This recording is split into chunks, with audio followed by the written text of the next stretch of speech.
shit feel good. Girl around me, junkie at the party. Smell it on me once we hit the line. Girl, you give it like it's a Christmas party.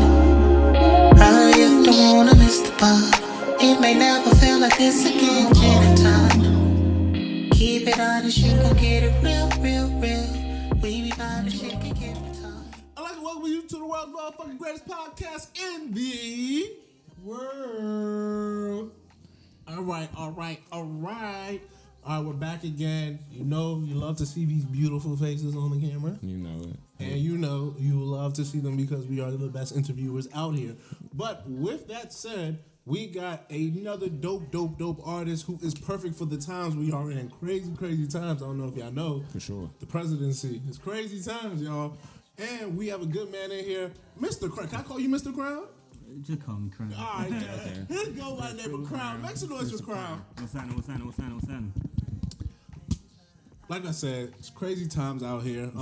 Thank you, first of all, for coming through. Appreciate You know, You stay pulled up like you know, you pulled up, you came in. I flew in to see what it was about. You know, I like that. you were in the A last night, correct? Yeah, I was in the A. So You know what I'm saying? Yeah. I had to Hey, pull up. shout out to where you was at, because, you know, came through. Yeah, For sure. Niggas came through. Do you just jump right into it? Hey man, it's y'all work. I'm just. Nah, we're not just gonna jump right into it. I got y'all. We kind of know each other through, like, not through New York, but through like connections through people who live in New York. And it's funny, By way of Florida. Right. And we were talking about you and like your sound. We were like, we didn't know where you were from. I think we both said that. Give a little people a bit about your background, like how, like if someone asks you where you from or like what you rap, what would you say? Daytona Beach, Florida. So Daytona is like Central Florida, like right above Orlando. And you know that's where I grew up at. That's where I spent all my time. Shout out to Daytona. Shout out to the city. You know we put it on. Win the DMV. Oh, It's all listen. We good. I got you. Boom. Real quick. Boom. There we go. There we get it. Yeah, for sure. Yeah, man, Daytona Beach. That's where I'm from. Central Florida. Okay. What's it like going? Have you been to Daytona Beach? Hell no, I seen a lot of spring break stuff I on seen a BET, lot of MTV, spring. though. I seen a lot.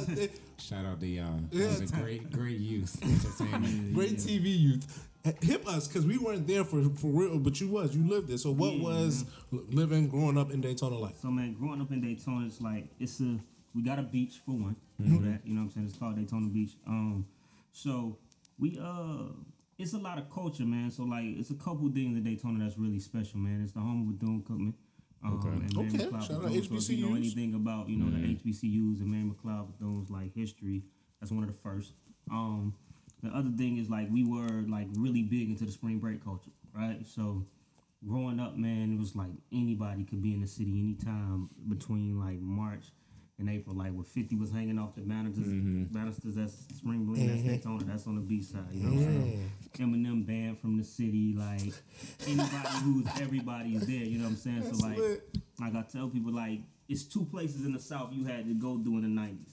Atlanta for Freaknik and Daytona for BCR or Spring Break. You know what I'm saying? Like if you hear a lot of rappers like Andre say Freaknik and Daytona made you want to, you know what I'm saying? When he talking about that was that culture, man. And we just our city was really black and just soulful, man. Like, you know, we got bike week as well, so I don't know if y'all boys ride, but you know, everybody come through the city, even March or October, man, and they vibe, and it's love. It's all love. That's what's up.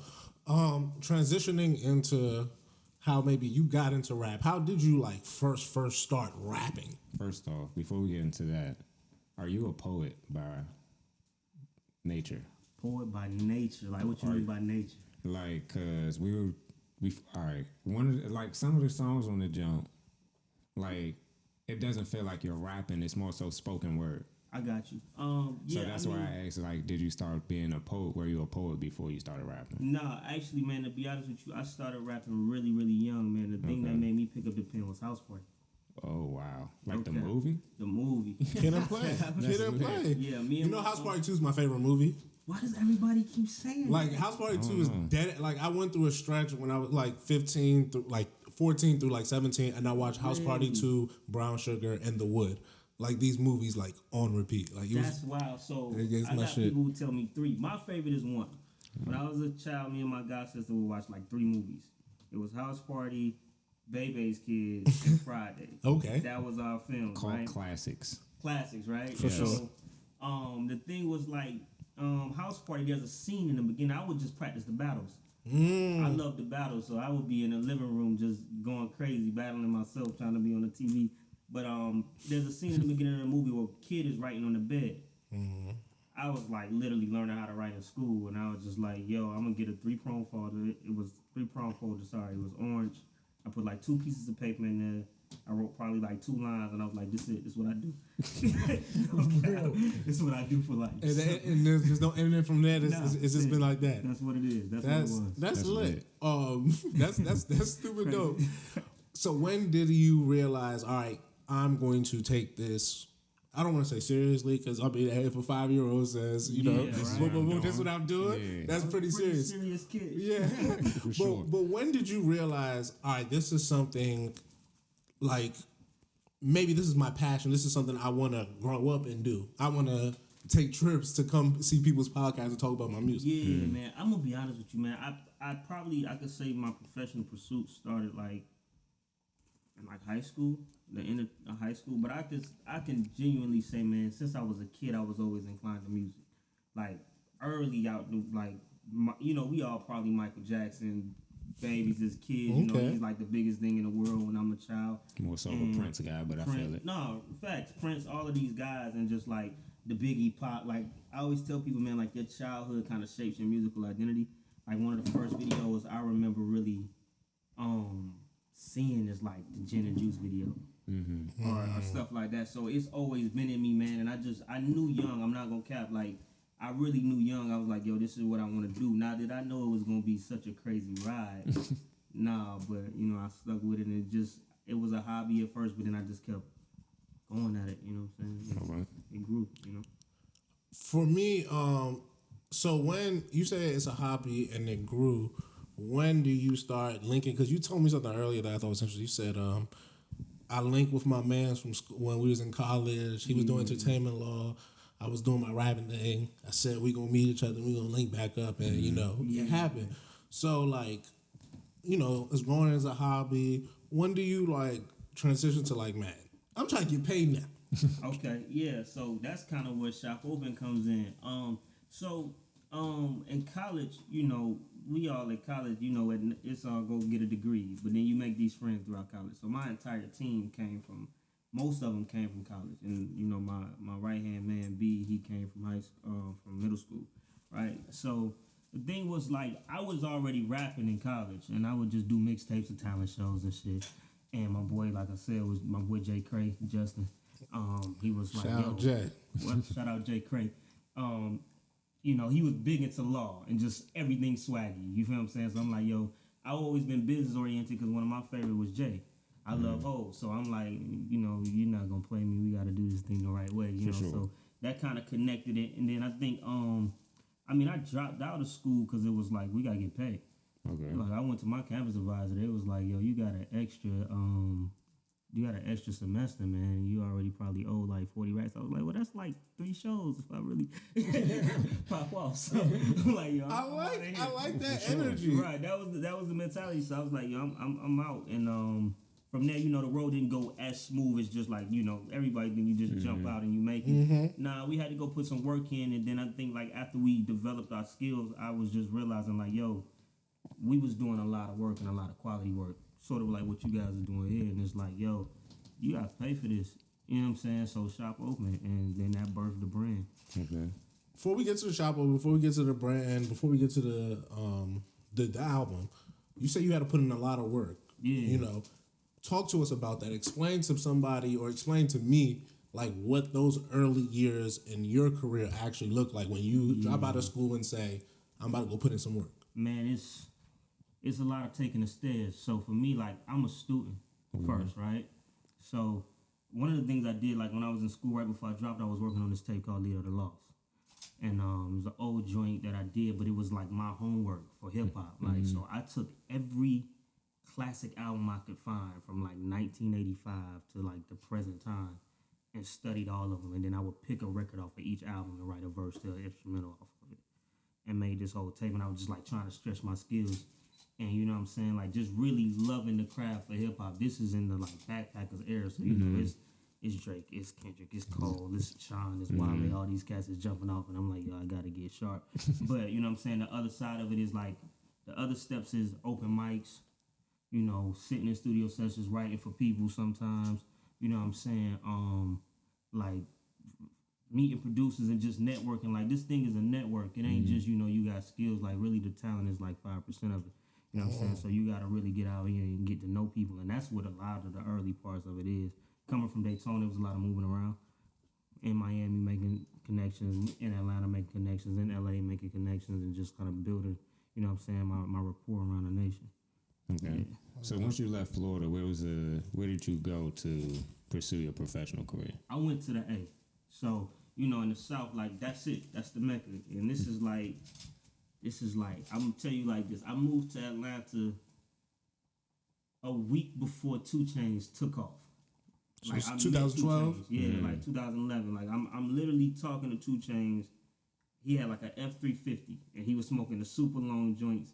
And like a girl group that my brother was writing for had a performance with him and he was featured on it. So I met him, I shook his hand, chopped it with him, and like 2 weeks after that, like right around and I'm getting it, just took off. And racks on racks on racks. It's like ringing in the city. So like Atlanta have a different scene and a different system of how they work. And coming from Florida, like it ain't just, oh man, I'm in Atlanta, I'm finna rap and I'm gonna get on. No, you gotta really learn that city, live in that city, move in that city, and develop. You know what I'm saying? So that's kind of like, that was my first step. Like introduction to how this thing really works. Yeah, man. The A-Town, man, it builds you, it molds you, but it's a different scene. It ain't like you can't just go to their city and just hop on a stage and think you finna make it. Like that ain't how it works. Like, nah, you got one thing about the A, you gotta love the A before they love you. You gotta come out there and put love in the city, and it'll come back to you for real. That's real shit. You gotta love the A before they love you. I like that. I like that. I like that. Makes a lot of sense, though. I mean, I like that. Well, so damn, this is like your background is really dope. I like the story is just really unique. It seems like a real rapper story. Like you worked and you touched those hands. You know what I'm saying? You met those people. Mm-hmm. And so we got that taken care of. But now let's get to this album currently. Mm-hmm. What you're doing now? We still don't know. We still don't know. Now, this album dropped October 24th or 3rd? 23rd. 23rd. And that was a week and a half before the election. I looked on your Instagram page maybe like 2 days ago, so Friday, maybe Wednesday or something, and one of the posts, you were talking about the election and you put, we still don't know. Yeah. And I just found that interesting for a few reasons, so I'll probably get back to that, but that had me thinking. So I listened to the album, and the first song, Franklin, it really threw me. I'm not gonna lie. Word. It really threw me because the first thing I hear is how do I think you said something to the effect of how do the slave and the oppressor pray to the same God? Yeah, the master and the slave. How do the master and the slave pray to the same God? What does he listen to? Yeah. And I'm like, so like I said, I've listened to the album, but for some reason that didn't hit me. Fucked you up out the gate, huh? And like I said, I've listened to the album at first, but that didn't hit me. So this is after the election, and this is after I've looked at your Instagram, and I'm listening again, and I'm like, so what are we saying here? It's happening in real time, right? So what are we really talking about here? Mm-hmm. And as we talk more, I guess my greater thing was this sort of relationship with God on the album was very interesting to me, at least. It's a lot of relationships on the album. Yeah. But the one with God in particular for me was because there's this like questioning at points. Mm-hmm. There's some praising and sort of like thankfulness and and there's also some like, nah, I'm not here for it. Like it just so that all of that, that's what I'm saying, because on the first of that, I'm like, whoa, where are we going here? And then we don't know that just this relationship with God on the album. Can you explain that to me a little bit? I mean, everything you described was kind of like spot on. Is that not like the human experience? You know what I'm saying? Do we not go through, praise and thanks, questioning and confusion, running away, fuck that, finding our way back? You see what I'm saying? Like that's life. You know what I'm saying? Like And the question was just actually a good friend of mine, Rook. He posted that on his story as I was working on the album, and I seen it and I was like, that's what I was trying to say. You know what I'm saying? That question. If the master and the slave pray to the same God, who does he listen to? We still don't know, because the concept is like, realistically, let's go to a plantation, right? You got a master in the house who owns slaves and so forth, and he's praying to God, please let my slaves meet their quota, meet their time. I need cotton picked by a certain time because this is my business, this is my enterprise. Mm-hmm. You see what I'm saying? Please let nothing mess up my crops. Please let this, and that. All the while, he's oppressing and doing what is deemed as wrong. And then you got the slaves that's in the field, and they praying, God, please get me away from this place. This ain't what I want to do. How did I end up here? Free me, such. And the hope side of it. And the hope side of it, you see what I'm saying? And then the question is like, we all have this concept in our mind that God works for us. Mm-hmm. Right? So it's like, yo, you see them doing me wrong. And God, and then this person's like, I feel like I'm doing right. You see them doing me wrong, or you see this potentially going left, such. And everybody think they right. I told somebody like, you can find anything to solidify or confirm your own beliefs. For sure.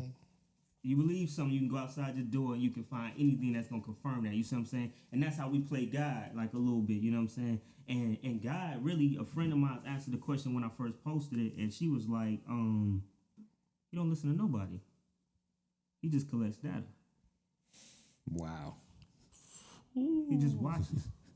It's like two scientists in a room watching rats run, and the rats are like trying to talk, and they're like, why are you trying? I can't understand what you're saying." This is deeper than just what you think. This is an experiment. You see what I'm saying? I just put you in a scenario and seeing how you got out of it. And the frustration of it is like, this is how we live life. Like, sometimes I laugh when I think about God and when I think about all these things, because I'm like, the same way we watch TV, I feel like God look at the globe like it's a TV and just spin it and be like, what they doing over there? Spinning, what they doing over here? Mm-hmm. This shit crazy. Peter, come look at this shit. This shit's wild. You know what I'm saying? Jesus, come look at this. And then it becomes this whole type of thing, and we're all thinking like he's just out here going out his way because that's what we've been taught. We've been taught like, yo, he's supposed to come down and save us. But a friend of mine said this to me last night, and it kind of caught me off guard. She was like, I don't think God likes prayers. And I was like, word. She was like, I think God look at prayers like, you know, you pray, you say thank you, you do this, this, and that, but like you're asking God to give me this, man, please bless me with that. And he like, I already gave you the ability, go get it. That's why they say the power of the tongue is powerful. Like, you praying to me, speak it instead of asking for Life it. and death is, you know. So that's kind of power like, of the it's tongue. all of this complexity, and I feel like in 2020 right now, the number one question to anybody is God. Like, that's the first thing you're questioning, and everybody's questioning that this year. I don't care how you look at it. Some Kobe died. God, how you take Kobe like that? That's crazy. COVID hit. God, I gotta go to work. How you messing my money up? Your chick in the house. God, I thought I loved her. I wish she could go home. You know what I'm saying? Or your chick away. God, please bring her. You know what I'm saying to me?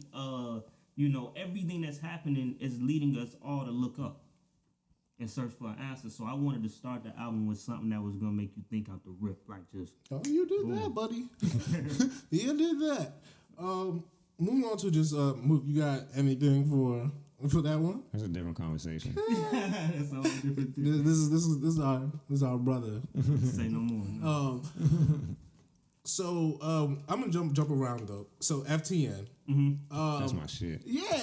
So for me, that's so my shit. to go so heavy at the beginning and then FTN's track 5 to get like, all right, you know, like this anthem, and to me, you wrote it from, I don't want to say a woman's perspective, but like agreement with women, like.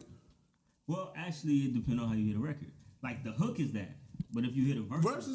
So that's my thing. Like, you wrote them something for them to, I think, to latch on to while trying to. Mook always, well, he said earlier that you had a message in everything you said. right? Sure. So was there what was going on FTN, and what was the sort of the thought behind that? So the thing with FTN is like, it's in the middle of the tape. So really, kind of like, not to go too far around it, but it's 3 generations in the tape. You got Generation Z, you got Generation X, and you got Generation Y. So when you get to expectations of FTN and Generation Y, that's talking about our generation. You know what I'm saying? The millennials, right?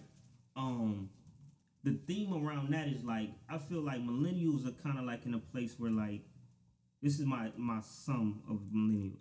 We either fucking shit up, fucking each other, or saying fuck it. That's kind of the way that I see how we live our lives. Like, and we caught up in this emotional battle, right? So while the world is burning around us, you got Generation Z, like, we'll burn this shit down, crash it, and rebuild. You got Generation X, like, I can't believe we even still dealing with this shit. Like, and I'm worried, you know what I'm saying? You got Generation Y that's in the middle, like, man, dissing each other on Twitter, going back and forth on Instagram, all this fuck these niggas, fuck these bitches type shit, you know what I'm saying? And it was rooted in me posing the question, because like this year, you know, as black men, we've been catching hell. And rightfully so in certain senses, but then not rightfully so in others. And I'm like, yo, you know, it's almost like blame black men season. You know what I'm saying? Like there was a hashtag maybe like a week ago where it was literally, it was blame black men on Twitter, like trending. I missed that one. Yeah, trending, right? And I'm seeing him just like, yo, okay, where's the accountability here? So the song really poses the question, like if you listen to Expectations, I'm saying like from a man's perspective, it's like, hey, I want to love you, I want to do all of this, but we done got to a place where the disrespect is so crazy and we so at war with each other. I don't even know how to like connect. Like every time I want to put my pride to the side and be like, yo, let's do this, you got me feeling like you trying to play me. And so then I start realizing, like, I think it's one meme that's out right now with like the girl on the bed and she'll be like on Twitter like fuck these dudes and then be like, have you ate today type shit. And I'm like, that's really the attitude that we have. So I wanted to pose the question, like, you really just want to talk this shit. But have you ever considered that maybe the way that you're approaching this situation could be the very thing that's giving you the same response? Because whatever we highlight, we receive. You see what I'm saying? So it's kind of like, it's a trick question. I hate to cut you off, but listen, I feel his poet question now. Like you gotta admit, like you really like boom, boom, boom, boom, boom. Yeah, I'm a little far. No, I respect it. Like you said, Mook. I give crap. Mook said it. The message. They're always, for every track, there seems to be something. Maybe not overt, maybe not grand, but something for you to just like. But it goes like, I fuck with that joint because it goes both ways. Yeah. Like it points out the accountability on both sexes. Yeah. You know what I'm saying? If you're really listening to it. Like that was you my said, goal. Yeah, like the verses might say one thing. But you know, that's what I'm saying. Else. Latch on, yeah, and then kind of listen to what I'm trying to hear me out. But I bet I can still fuck you. Yeah, you know what I'm saying? Like, you know what I'm saying? I'm saying fuck these niggas, but I bet I can still fuck you. You know what I'm saying? We can still pull up. Exactly. And do that. That ain't no problem. I like that. You said that you like Squeamish. That is your favorite song. Yeah. Currently. Squeamish, I'm gonna tell you why. So like Squeamish is the record after you go through FTN and Generation Y, right? So FTN is me posing this question, I bet I can still get you, right? And then Generation Y is, now that I got you, this is what we doing. And really we're using this act as an ego-based thing. It's not even centered around love most of the time. It's compassion. Like, you know what I'm saying? Our passion is just centered around, yeah, I did you like that, and you know, whatever. And she like, yeah, I think I did you like that, woo woo. And then after you get past that place and you realize, like, yo, I did all of this, right? We never got to the point that I was trying to get to. You get numb. And I think a lot of us as men, this is the record for me that I wrote for the black man, that we don't speak about it. You see what I'm saying? We barely talk about it, and if we do talk about it, we talking about it amongst ourselves. So I started pull up on my game, say some things, and keep a pussy smile before I curve her. She fugazi with that pussy. You see what I'm saying? And just talking about like how this shit makes you like feel off balance. Like the fake shit out is like you. I don't care what nobody say. Any man with some kind of conscience has spent a moment in their corner, just like, nigga, why the fuck we even do the shit that we doing? Like this shit could really be simple. Even if it's like just between an issue with you and your guys or some shit, or if it's a situation where you going through it with your girl and you like, man, I don't even know how the fuck we got here. Like how we, man, this shit's weird. Or you see people going outside of their way to do something that ain't natural to them. That was for me. I was like, The imposters make me squeamish. But in the parentheses, the song is called Numb. And really it's just talking about how the number one response from most of us is to be like, yo, when shit ain't working, go get a bag. We're going to go get some money and just... Yeah, I think that was, Like... to me, I'm not going to lie, when you told me that was your favorite song, I was kind of thrown away because this was the song that I felt was... Gave me the fuck it energy. And it was also the one that was kind of more so, Like, I don't want to say superficial, but it was more so like, yeah, I'm about to do this. I'm about to just, I'm about to get some money in. So, and everything else in this, you know, we're talking about God, we're talking about these religion, and then you just like, I'm like, okay, that's interesting, just from the art. Right, you know, from my perspective, from just talking to you earlier, from listening to the album, I was like, okay, interesting. How long did it take to make this album? 7 days. Wow. 7 days. It That's took you like 7 days? Yes. I threw him. No I'm way, so bro. sorry. Nah, because I dead ass had a follow up, and I'm just like 7 days? And I was just like, oh yes, and I can tell like it took you some time to like sit with this and do this and take these messages to get across, nigga. You said 7 days, Yeah, nah, like really, I'm gonna be honest with you, Doug. Like I typically and then you said you record earlier. You said they were recording in 2 separate two places. different spots. Yeah, so I typically like crank out a lot of records in a year. Okay. I think when COVID hit, I couldn't really. It was hard to get in that bag, you know, because like you're used to making records about life, and life just shifted and got really quiet, right? And got more about you. It got, you know what I'm saying? So I wasn't planning to make the album. I ended up I had a session. I booked the Airbnb in Miami, and we got a session. I was going to like just warm up. I was supposed to have some sessions in Atlanta with some producers, and I hadn't recorded all year. So I was like, yo, let's book something. Let's just go target practice, you know what I'm saying? Just cut. And like 7 other records came out in those 2 days. Like I think we did Gen Z, Franklin, Squeamish, Rage, Revelations, and I think another joint, Gen X. Wow. We did those in that day. And then we went to Atlanta for 5 days after that. And I don't know if y'all was familiar with the B-sides, but that's where we shot and recorded all the B-sides records. And then FTN, Expectations, and Generation X came out of that. Okay. Not Gen X, Gen Y. I was going to say, because FTN feels like an Atlanta type record. Yeah, we was in the X, so we did the last 3, man. And it was really, I thought it was done after 7. And then I started listening to it, and I was like, yo, I wanted more records. I really wanted to give it more time. Like I would have put more into it, but I was like, this shit's so relevant, it gotta go now. So I really like capped it off and was like, yo, we not gonna do too much more to it. Oh, quick! I'm glad you brought up that question about the 7 days because that brings me to the Instagram. I was looking at the page and the whole curation of sort of what was going on with, I guess, the process of the album. So that was in Miami and Atlanta, all that. Yeah, so we shot a documentary for it. Okay. Like, And that was part of the B-sides. yeah, so what was happening was like we were like when y'all unpromised to you, bro, it's like it's on film. Like I it's no cap in my rap. When you see it, like the circumstances in which we recorded this album, like I said, this is God work, bro. Like I wasn't planning no album. Even when I did them records, like I didn't go there to do that. I was just like, yo, pull some beats up. And then they coming out and I'm hearing them and everybody in the room like, nah, this is something special that's happening. You know what I'm saying? But we recording one speaker, we a sheet behind the mic, like no real acoustics. The whole shit is fucked up. My man was supposed to come. He caught COVID like the day he's supposed to come and bring the speakers. So we just in there like it's real rugged and raw. You know what I'm saying? And that's what it becomes. I see you. What's that? No. Only reason why I say is because I'm stealing all his talking points. Fuck. Hey, you made me laugh, so it threw me off. No, but oh shit. It was about the The recording process? Yeah. Or the sequencing. Or the production. Thank you. Sequencing. All I'm right. about to say So those conversations on the album, he said it felt very Kendrick Lamar. To me, it felt miseducation of Lauryn Hill-ish. Very, I'm doing this album. I'm with these people, and as we kind of talk, Chuck's your girl. That's your girl. that's my girl. And as we talk, it feels right. These conversations maybe help me make some of these songs. Or the songs came from these Conversations, vice versa, something of that nature.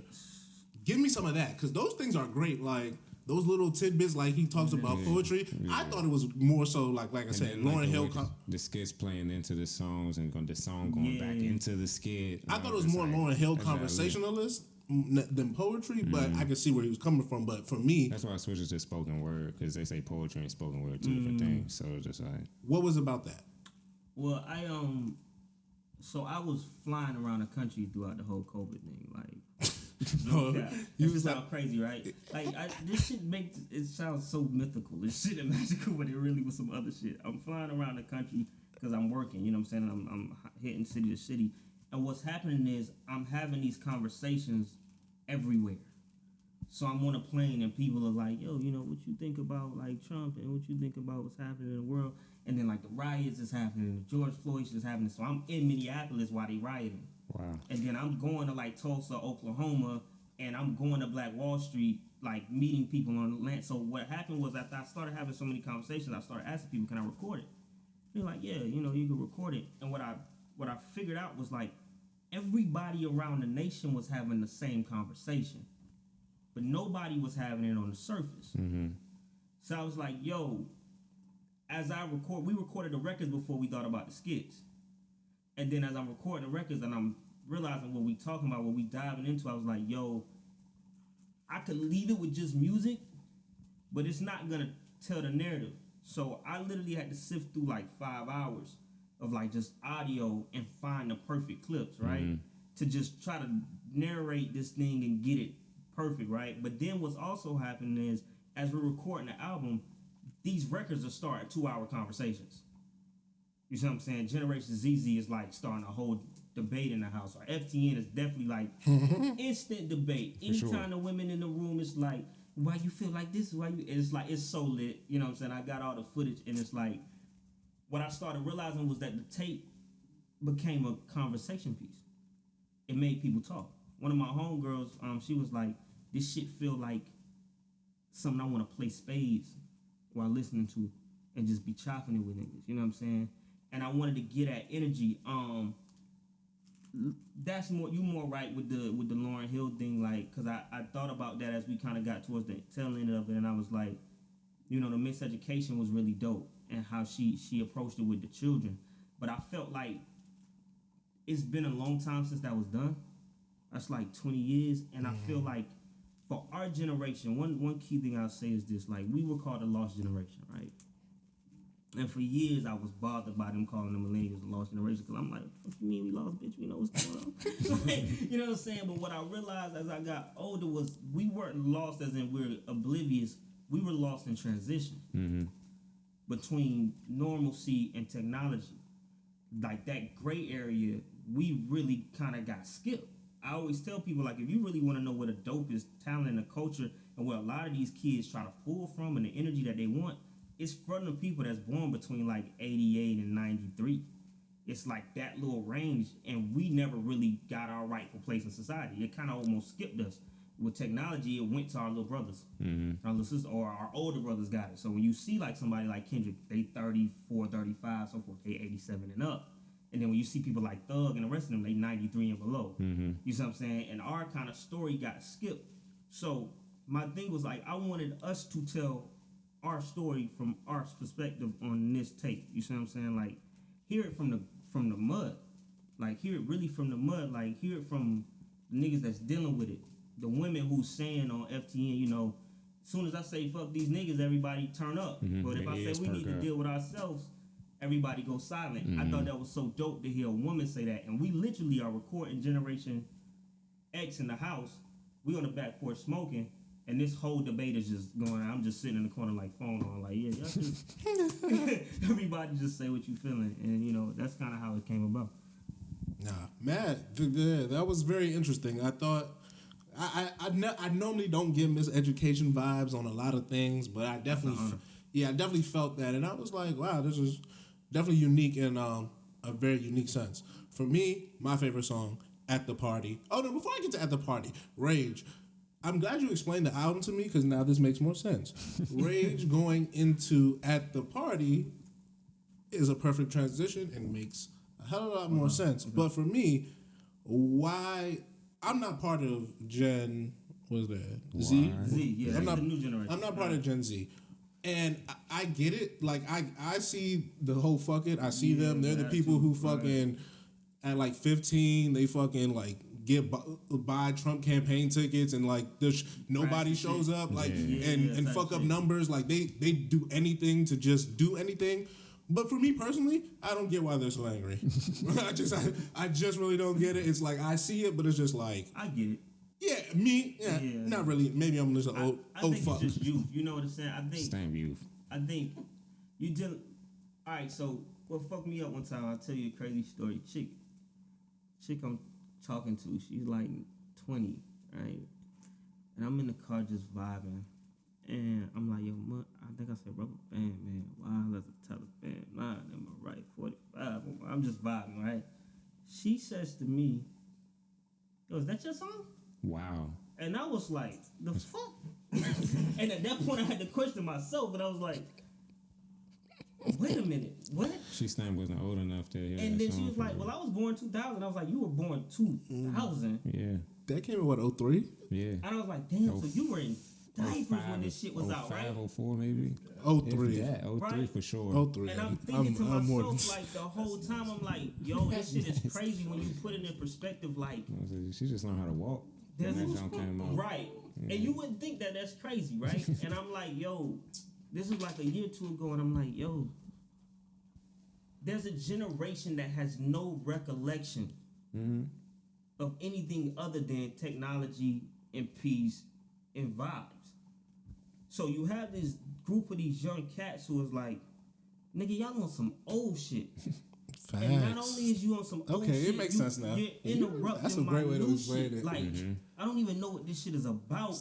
Wow, that's a good point. So, like, yeah, that's a good. If you were born in 2000, that means like the last 5 years have kind of been like way walky. Yeah, Shout out to Russ. You confused the shit, and you're just like, yo, They said walking. how the fuck are we even here again? So my their BK whole mans. thing is like, nigga, they on some like real deal, nigga. Not only will we burn your shit down, we'll snatch your shit, we'll swipe your shit, we will scam your shit, bitch. Like, stop playing with me, like type shit. Like, this is some old nigga shit. You don't even know how to work the computer, nigga. Like, I fucking I'm you now, and you don't even know right. it. So it's like, you know, you can't. Even, I definitely get the whole.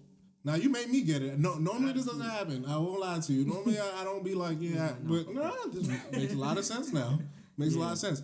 All right, so at the party, my favorite song, I feel as though it's a different vibe. It changes things. It makes things a little bit more.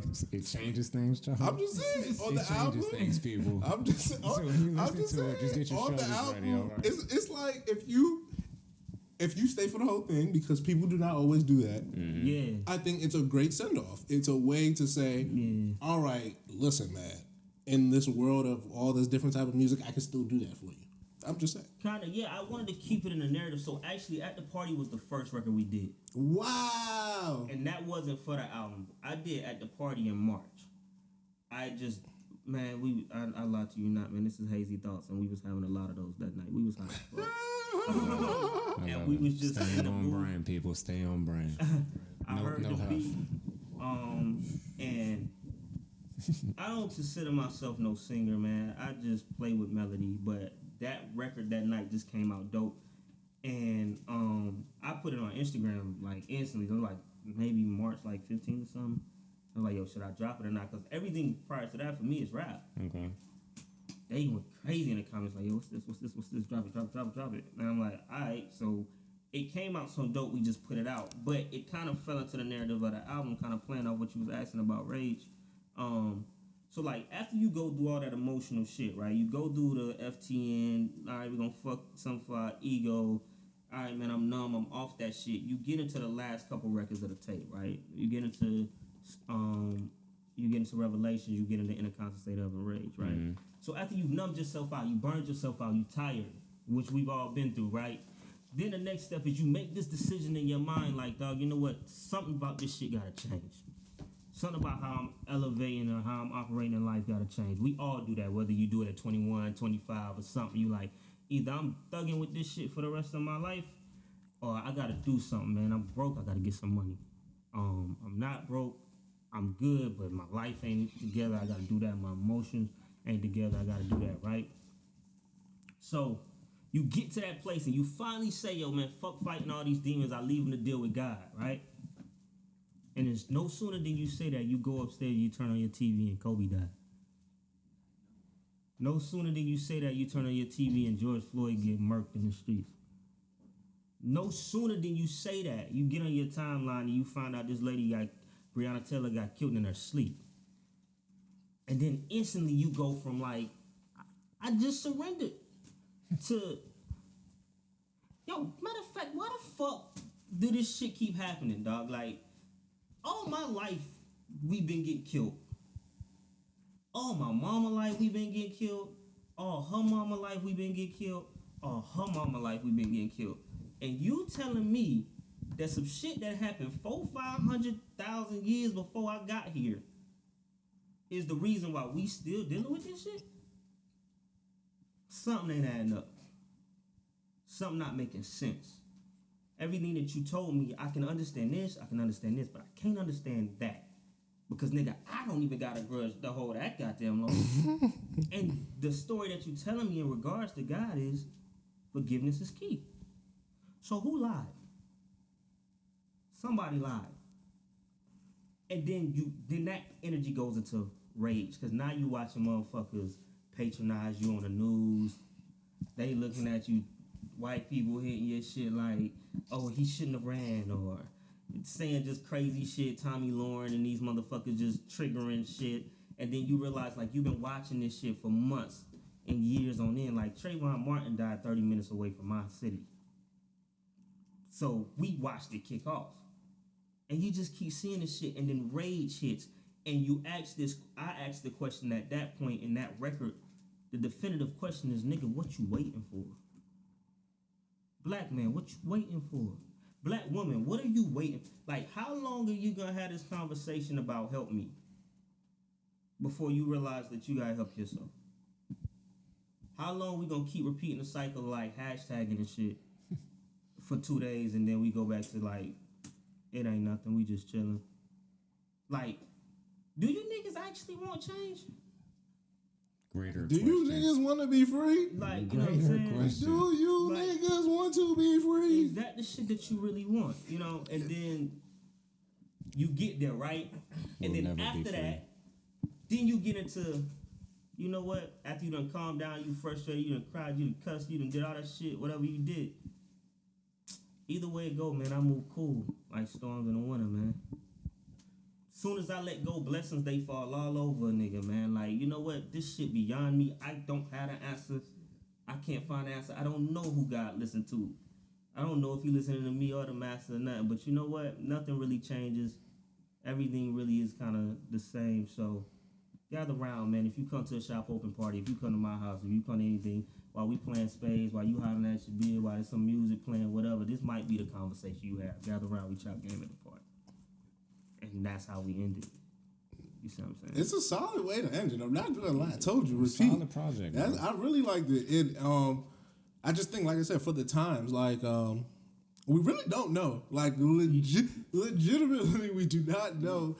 And I think it's interesting that like you made something prior that really struck. We thought we was making it. I was rushing to get the tape out because we was like, yo, this shit's happening now.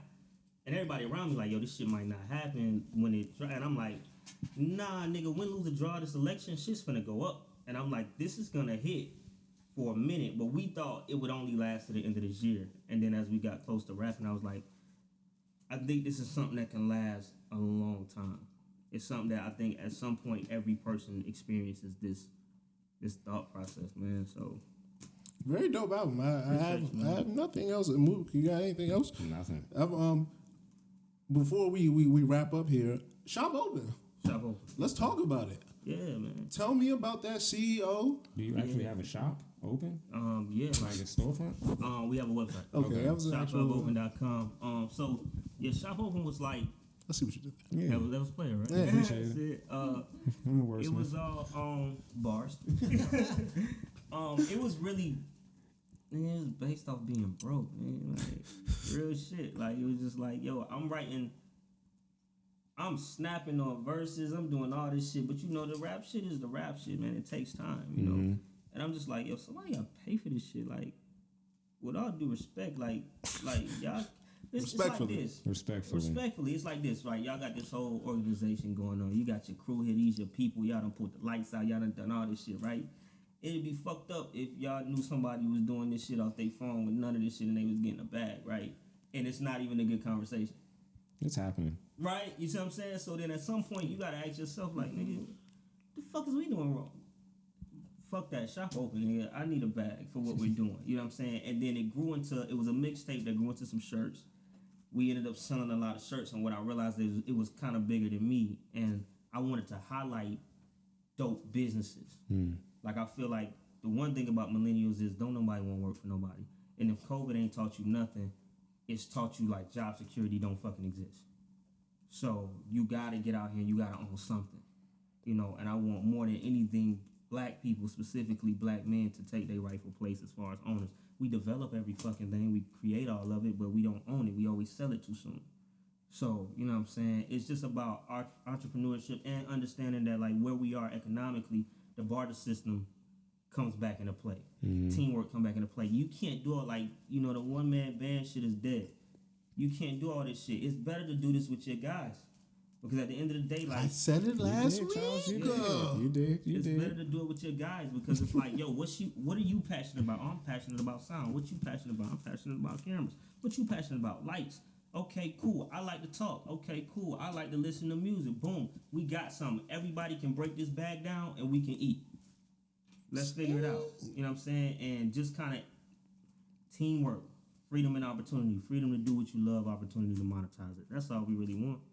And that's what Shop Open is. I love to fucking see it. Do you? I love it. I love to fucking see it. All right, thanks. Anything else you have to say to the people before we step out? Because this has been I think one of the cameramen said introspective conversation. Yeah, for sure. Shout out Shirley. Shout out to Cubby Hole, man. Trying to fuck with my mans, man. What? Well, because you switched my mind on a few things. Shout out to Gen X. I mean Gen Z. Them niggas, they getting it. Where do you? All the gens. All the generations. All the gens. Where do they meet? Where do the people meet you at? First of all, because I know they want to. So where do they meet you at? And then secondly, like what? Anything final that you have to say and move? Do you got anything else you need to get off your chest? I know you want to talk about sequencing, right? How did you come up with the sequencing in 7 days, or did the songs just happen to lay out that way? No, so we recorded in 7 days. Okay. Piecing it took some weeks, man. That's still wild though. But continue. Yeah, man. Piecing it together took some time. The skits were the hardest part. Okay. I had a lot of skits, and like I said, it's 5 hours of audio, so I had to cut it down. It's one skit that didn't make it, and my pops caught COVID earlier this year. And he beat it, thank God. Okay. You know what I'm saying? But his skit was really dope, and I didn't have a record to match it. I'll give y'all like an idea of what it was talking about, though, and I think we're going to put it in a documentary. But he was basically talking about what the hospitals looked like when he was there. And he was saying on the floors, when people had COVID, if they beat it, they would play the Rocky theme. Mm-hmm. But if they didn't, they would play like the Cold Blue siren type thing. And he was like, it was a lot more sirens than Rocky themes. And I kind of wanted to dive into that, but then some of the stuff I kept off the tape was because I didn't want to date it. You know what I'm saying? But as far as sequencing it, ramping back up, Chan. Yeah, no, we might do a deluxe edition. I don't know, man. Like I was battling with it till the day the album came out, to be honest with you. But the sequencing was just like, it took me a few weeks. I kind of had the order, and then like I say, the 7 days, 2 days was like 4 weeks in between each other. So we did 7 of the records on 2 days, and then like the other 5 came like 4 weeks later in Atlanta. Okay. You know what I'm saying? I kept sitting with it, man, but it really was just like we talked about outside. I'm really big on sequencing. Like I grew up studying albums. Like I'm an album nigga. Like when you said that you did your hip hop homework from like 85 on, I was just like, oh yeah, this nigga Stamp is doing sequencing. All right, so before we send off, before the people don't get to see these lovely faces with you again on the Hazy Thoughts High Coast podcast, you know what I'm saying? How do they get in contact with you, and what do you need to tell them? You can meet me anywhere on all social media at Who Is Crown, Instagram, Twitter, Facebook, all that. You can get We Still Don't Know out right now on all digital platforms. Tidal, Spotify, Apple Music, YouTube, wherever you listen to music, man, go check that out. The whole catalog is there. And if you need any merch, check out shopforeveropen.com. We do got the We Still Don't Know merch coming. The tour is coming soon. We talking 2021. We're gonna do like 5 dates. Okay. So that's all I got, man. Protect yourself, man. Love yourself. Be real with yourself, man. Don't be scared of that mirror, dog. Like, go find that mirror and be one with yourself and grow, dog. I think it's our season. You know what I'm saying? So keep pushing, and that's all I got. Love it. Hey, thank you once again, Crown. You Crown. Came Appreciate through, you, man. dropped some gems on us. Loved it. Also, get the album. Maps in the back. We don't know. We still don't know. Out right now. Out now. Keep it honest, you gon' get it real, real, real. We be by the shit to get retarded. Just say dangerous, I said yes, I will. Either way it goes. I move cool like stars in the winter, so this I let go.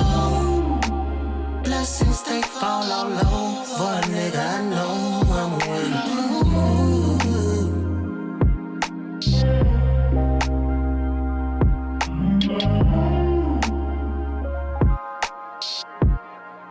It may never feel like this again.